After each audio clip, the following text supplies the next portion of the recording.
Ya, begini ya. Jadi kalau Mbak Rahma bertanya tentang peran PKS ya. Jadi PKS ini kalau silahkan Mbak buka ya semua dokumen-dokumen pemberitaan. PKS itu selalu di mana ada bencana PKS itu paling awal. Di Aceh ketika tentara saja belum masuk, kader PKS sudah masuk. Kita mengirimkan. Tapi kita tidak menunggu Indonesia dapat bencana ya Pak ya? Oh jelas enggak lah. Untuk bertindak gitu. Tidak lah. Kita 23.000 kader kita kirim ke sana sukarelawan. Sebentar Pak. Kemudian di Jogja, di Pangandaran, bahkan di Nabire sekalipun begitu. Itu pertama dari aspek peduli, karena kita menyebut bersih peduli kan. Ya. Nah sekarang dari aspek bersih, misalnya dari tahun 99 ketika kami itu baru 7 orang di pusat dan di daerah total sekitar 140 orang. Itu kita menyelamatkan uang negara. Lihat berita lah, lihat clipping berita, itu semua kita lakukan. Jadi real PKS itu melakukan apa Pak? Iya, pengungkapan korupsi dan sebagainya. Itu penyelamatan uang. Di DPRD misalnya, pengungkapan berbagai penyelewengan. Itu dilakukan oleh kader-kader PKS. Contoh kasus korupsi yang diungkap PKS? Banyak sekali. Bisa disebut satu yang besar? Ya kalau di daerah-daerah itu, Anda nanti kita lihatlah apa namanya. Saya tidak baca clipping, ya. Mungkin bisa disampaikan Pak. Ya misalnya seperti sekarang nih pengungkapan masalah kasus apa namanya gratifikasi yang sekarang menjerat berbagai anggota DPR.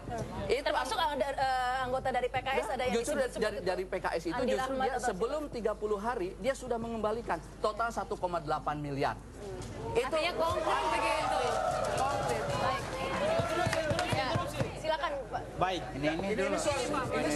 Bapak maaf Pak, kita harus berganti kepada interupsi yang lain Pak. Memberikan keadilan Pak, silakan yang lain. Ya, terima kasih buat kesempatan ini. Ketika kita bicara masalah komitmen kebangsaan dan nilai-nilai perjuangan kita, saya pikir ada beberapa hal yang mau saya tawarkan pada saat ini. Yaitu, bahwa memang partai adalah merupakan pilar demokrasi, alat perjuangan untuk mensejahterakan rakyat. PDS dalam komitmennya adalah memikirkan bagaimana bangsa ini keluar daripada persoalan bangsa dalam konteks kekinian, yaitu keluar dari keterpurukan perekonomian, keluar dari kesengsaraan penderitaan rakyat. Banyak di Jawa Timur yang rakyat masih makan nasi aking. Ini salah satu perjuangan PDS. Keluar banyaknya fakir miskin, banyaknya anak-anak terlantar, itu yang harus diperjuangkan oleh PDS. Itu konteks kekinian. Terima kasih. Silakan yang lain. Tidak ada yang lain. Baik, kalau tidak ada Pak Soebul. Kalau dikatakan PKS sudah 10 tahun, sebetulnya PKS kan sebelum jadi partai pun kami itu sudah bekerja sebagai lembaga dakwah. Tapi masalahnya kan kami ini kan sedikit. Jadi kalau berbicara mensejahterakan 230 juta, ya jelas bukan tugas PKS sendiri. Iya. Gitu. Karena itu kita membutuhkan kerjasama. Tapi saat ini kan sudah tidak sedikit ya, 7% kan perolehan. Ya 7,3%. DPR ya juga jelas 7,3% itu cuma 45 orang dibanding Mas Naf. Tapi pertanyaan saya justru lagi kepada Bapak bahwa ternyata memang kok fokusnya kayaknya mengembalikan gereja begitu kan, artinya bahwa semua orang bisa beribadah dengan tenang, tentu semua berfokus ke sana. Tapi setelah itu seharusnya ada yang lebih luas kepada masyarakat lain selain hanya kaum Kristiani tentunya. Itu yang kami maksudkan tadi, itu kan hanya contoh. Kan saya katakan tadi bahwa kita harus pahami dulu bahwa boleh pengerusakan gereja itu dilihat hanya satu hal kecil. Tetapi kalau kita bicara hak asasi manusia itu masalah besar. Kita bicara konstitusi itu masalah besar. Karena itu adalah menyangkut kebebasan beribadah dan menjalankan ibadah. Oleh karena itu hal penting. Tapi bukan hanya itu. Yang kita katakan adalah bahwa PDS di samping tugas-tugas yang saya katakan tadi di DPR, karena kami masih belum ikut koalisi pemerintah, makanya terbatas dibuat melalui tugas-tugas legislasi, hak budget, hak inisiatif, dan hak kontrol tadi. Tapi kalau tadi sampaikan ingin keluar dari keterpurukan ekonomi, apa sih yang dilakukan secara real begitu Pak? Ya mungkin silakan beri kesempatan dulu, silakan Pak Denny. Saya kira kita tidak perlu berwacana. Fakta di negara kita saat ini ada 37 bahkan 41 juta rakyat miskin.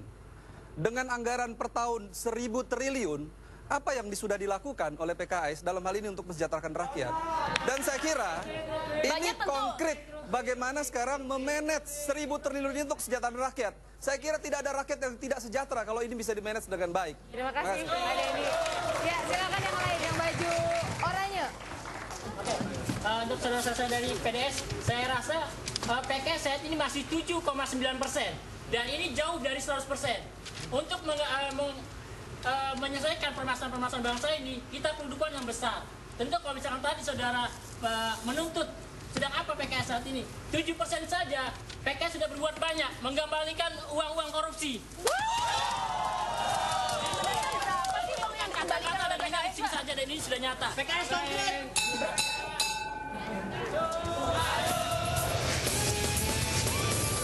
Tentang moral, tentang syariah dan lain-lain. Tapi menurut PKS sebenarnya apa yang paling penting untuk dilakukan untuk memperbaikan bangsa ini? Ya, tadi seperti Pak Sabto sudah sampaikan, dalam platform kebijakan pembangunan PKS ya sampai 2025 kita sudah melaunching ini ya.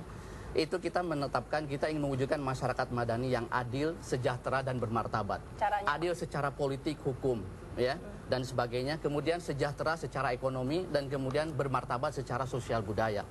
Ini tiga hal ini penting harus kita lakukan ke depan ini ya. Adil secara politik dan hukum itu jadi pertanyaan PDS pasti karena PDS banyak yang tidak setuju tentang hukum dan politik yang pandangan dari PKS yang dianggap diskriminatif. Ini ya, sebetulnya begini, tadi sudah mungkin panjang lebar dan ini diskusinya menurut saya tidak cukup di sini. Begini ya, ketika sebuah undang-undang itu ya sudah apa namanya diundangkan, ya itu kan sebagai sebuah kenyataan yang harus kita terima. Dan tadi sudah disampaikan bahwa itu bukan PKS yang mengusulkan. Baik, silakan.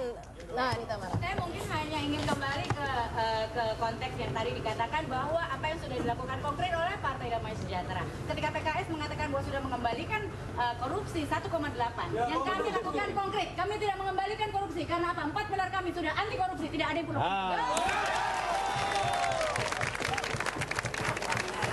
Silakan.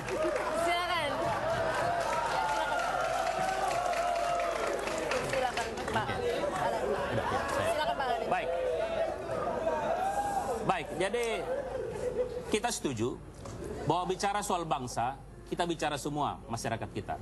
Bagaimana kita memikirkan masa depan bangsa ini dengan membangun masyarakat yang plural, yang tidak saling mengkooptasi, tapi kita saling menghargai dalam satu kerangka NKRI, di mana semua warga negara bersamaan kedudukannya dalam hukum dan pemerintahan, tidak saling memaksakan kehendak dan agama tertentu ke agama yang lain. Kita setuju.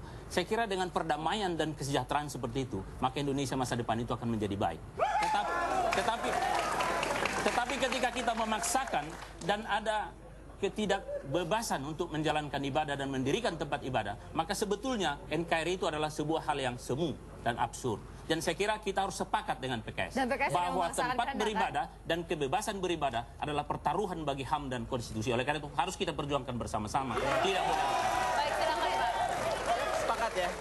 Kami sepakat ya, dan saya yakin yang dibicarakan oleh Bapak itu bukan berbicara tentang PKS, karena PKS jauh dari pemaksaan. Karena seperti Bapak lihat nanti di dalam platform kita disatukan dengan falsafah perjuangan. Dalam falsafah perjuangan kami di dalam konteks sosial itu kita mengakui tentang pluralitas dan kesederajatan. Itu tercantum dalam dokumen kami ya. Jadi kita bukan lip service, tapi kita sampaikan sehingga itu. PKS yakin bahwa bukan PKS yang dimaksud oleh Bapak begitu yang kemudian yang kedua, yang kedua, sekalipun tadi bahwa kami itu terinspirasi oleh ajaran Islam, tetapi kami punya dua prinsip ketika nilai-nilai kami itu ingin kami perjuangkan. Prinsip pertama itu adalah prinsip objektifikasi. Jadi kami tidak pernah mau memaksakan prinsip-prinsip subjektif kita, harus melalui proses objektifikasi, dan itu sah di dalam demokrasi. Yang kedua adalah asas manfaat. Kami yakin kalau kami menyampaikan nilai-nilai Islam dan itu bermanfaat buat masyarakat akan diterima. Jadi di sini menurut saya kembali. Jadi ke depan ini menurut saya tadi sepakat. Jadi kita ke depan ini menurut saya memang kita perlu membangun sinergi di antara kita ya.